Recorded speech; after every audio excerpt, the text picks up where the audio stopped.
Alrighty. One take rant, episode number 2 here. Got this little doohickey so I could set this up in my car. So we're suction cup to the fucking thing now. Driving, we're talking daily basis now on the drive home from work. Got about 12-ish minutes. So gotta talk quick, can't rant so much. Gotta really be effective with my words, get to the point. So that'll be some good practice here. Yesterday, drove down to Gainesville, Florida for a meet at UF, University of Florida. Had two athletes competing there. Big story there. One of these athletes, this was really her first meet, I think, in like nearly 2 years. Um, she was fucked up. Pretty bad knees, like to the point where so high volume, just so much poor programming, honestly. Um, just really, really bad to the point couldn't walk, hasn't really trained. She originally signed up to start back in January last year, January 23. Didn't end up starting until I think October of 23 because she just really couldn't even train enough um, to even start. So we already started out like right when I got her. We started out cutting like rep count in half. So, like I think her first week we did maybe 130 reps. Very lightweight, obviously to start out. Like definitely did not push like heavier than what I would consider like a moderate, like 6-7 RPE. She got fucked up week one. Like we had to take a whole another step back immediately. Like it was ease on in, and like, all right, this is gonna be like super fucking easy. Yeah, it was already way too much off the bat. Immediately pulled it back. I think we cut down to like 120. Still feeling pain, still issues. Pulled it back again to like 110. By around like week 6 to week 10, we had finally found a groove that worked, and um, it really like threw up like everything I had fucking learned. Like I was already kind of on this path of like taking volume down a shit ton and like actually like stop just with all this junk volume, just wasting reps and doing volume just to do volume. Um, but like this was like, all right, yeah, shit. So this girl, after like about week 10 of that, so really for the past 8-10 weeks has not done more than 100 reps in a week. On average, I think she's about like 80 to 90 reps in a week. That includes snatching, cleaning, jerking, squatting, deadlifting, whole shebang. Typically, I have like an average rep kind of like 160 to 180 for my athletes. That's per week. So sometimes up to 240 competition prep down to like 130, 150. Yeah, this girl is on a weekly. Like she really only does singles on the lifts. Squatting stays less than like 2 to 3 reps because of her knees. Most of it's eccentric or pauses or like playing around with that.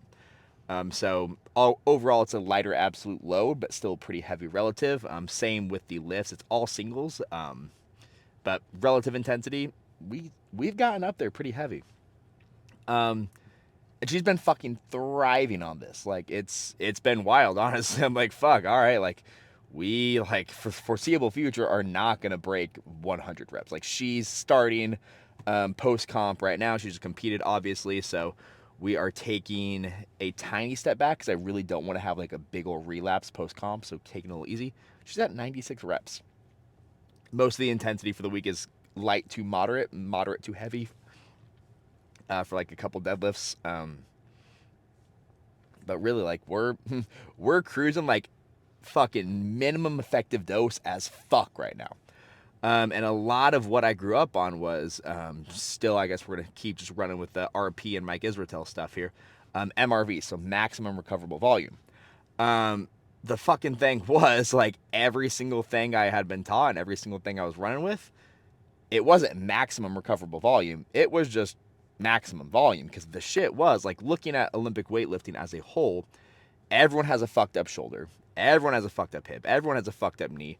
One of them, all of them, something like that. Everyone has some injury on one of those three joints, minimum. So, like, all right, maximum recoverable volume, but if our entire body aches or we can't fucking put pressure on one leg unless we have like 200 kilos on our back and we can't even fucking feel it, um, are we recovering? The answer is no. Like, that ain't maximum recoverable volume. That is just maximum volume. Like, we're not recovering. We're getting by, but like, if we're recovering, like, we should probably feel a little bit better. I wouldn't say that's an issue of like rep count. It is, but More so that's an issue of just like overuse of just all weightlifting is the same movement. You go about your snatch balance, and then you go into your snatch, then you go into your snatch deadlift, then you go into your back squat. All of those are the exact same movement pattern. Then hell, you got leg accessories, so we're gonna go do some rear foot elevated split squats or some goblet squats. Oh shit, we just did 5 movements. We just did 2 hours of a workout. We just did, let's say, 80 reps for the day. All was a squatting pattern. All was a bilateral sagittal squatting pattern. See an issue with that? Regardless of the fact that like we went minimum effective dose out the fucking wazoo, kept like just straight linear from there. So her fucking last 4-week prep was, because like obviously like, there's not, I can't take it down much more. Like 70 reps was like the minimum. Like fuck, like I need at least 70 to actually do a week's workout. 4 days of lifting, week's workout. So I think we went like 85, 80, 75, 70, something like that. And then it's just been straight linear periodization the entire way up on her lifts. We're doing a week 1. She's been going on 6-week blocks right now, and that's been working pretty well just so I can have that runway of progression last a little bit longer. Again, just because her knee, we've had a couple weeks where it's like, all right, this week was a little iffy. We're just going to repeat this week, but do it better. Like the entire goal here is I'm not going to increase reps. I'm not going to increase intensity. We're not changing anything. Everything's going to stay the exact same. Just do it better. Make it feel easier this week. You should be stronger. Let's not push the load so the knee gets unhappy, but let's just do it again, but better. Simple enough, and it actually has worked pretty well so far. So yeah, that's basically where we've been at. Is like minimum effective dose. Like her day 1 is a snatch, a deadlift variation, a snatch deadlift variation, and then a squat. Day 2, a clean variation, and then a RDL variation. Day 3, some sort of overhead pressing, some sort of jerk. And then day 4 is her total day, snatch, clean, and jerk with a couple primers in there. So really, like, it's not a lot. And she's done really well. She did a fucking 5-kilo jumps the entire way up just because, like, we're still, like, her 5-kilo jumps, like, the weights we're going off right now are, like, 80% still. So, like, it's still, like, absolute not very heavy. Like, we're fine with 8-kilo jumps there. But fuck.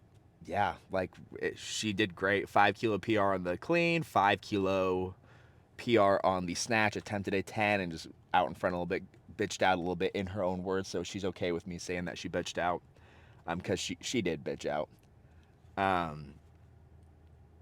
So yeah, like that's where we've been rolling, and she wasn't really the impetus. I had already kind of been moving down this road of minimum effective dose. And going very far away from just volume for the sake of volume, just because, oh, hey, it's week 2, it's supposed to be a volume week, because that's what I'd always done. Going away from that and actually like doing like, hey, we don't need to do this much. We're only doing this much because we just fucking feel we need to. Because people have done high volume programs in the past and they get so jacked, they get so fucking strong, they absolutely love it. They remember their mind, like, fuck, the program that I had the most progress on was LSUS, like a extremely high volume program. Shit with that though, shout out to my boy John Mendoza, who me and him got extremely fucking strong during that. The thing was, COVID shut us down. Like, I was furloughed. I did not have I was getting unemployment. I was furloughed. My only things I did throughout the day was go to the gym, eat, and sleep. Like, I was training as a professional athlete, because I didn't have a fucking job. I got furloughed.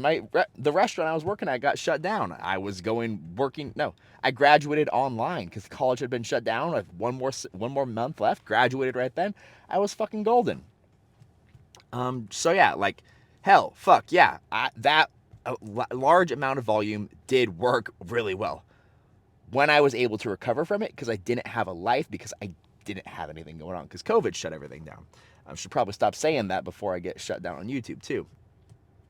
Yeah, so when you have a life that is 100% weightlifting, you can recover from a lot more. The thing fucking is, like, you look at Soviet periodization, you look at the Bulgarian system, all that jazz.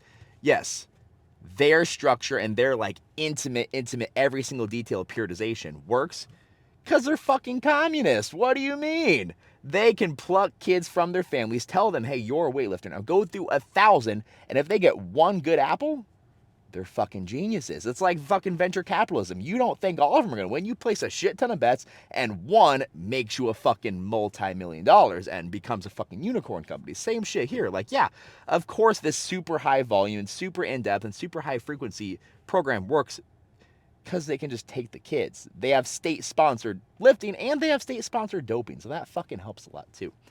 But looking at real people who have real lives and real jobs, that much volume doesn't work. That periodization doesn't work. That's a whole another rabbit hole I've been thinking a lot about recently and going down um, with my military guys too. Like, I whole nother video here, but I really don't see a point to have. I'm not going to say tactical athletes, but military soldiers, service members, um, as they're training, do a deload. Like, I don't see a point. Like, their LRTC, their long range training calendar, if you look at that shit, like, it changes weekly. They're having a deload every fucking other week because of what they have on the calendar. Like, it's just, you're just wasting time. That's kind of where my head's headed to. Same shit for weightlifting. So that's a whole nother video. Got a test for my wife that dinner's ready, so I'm gonna go inside and eat. I just hopped in the car, just got this thing set up. So it's a Sunday. As you can see, I didn't drive anywhere. We're gonna start our drive-in talk. So we're gonna be actually on like a 12 to 15 minute timer, starting tomorrow. But I finished this in 12 minutes, so pretty happy. One take rant number 2 completed, and we're gonna title this. I don't know. Bernie's return to play. Volume. Fuck it. Fuck the volume. Minimum effective dose.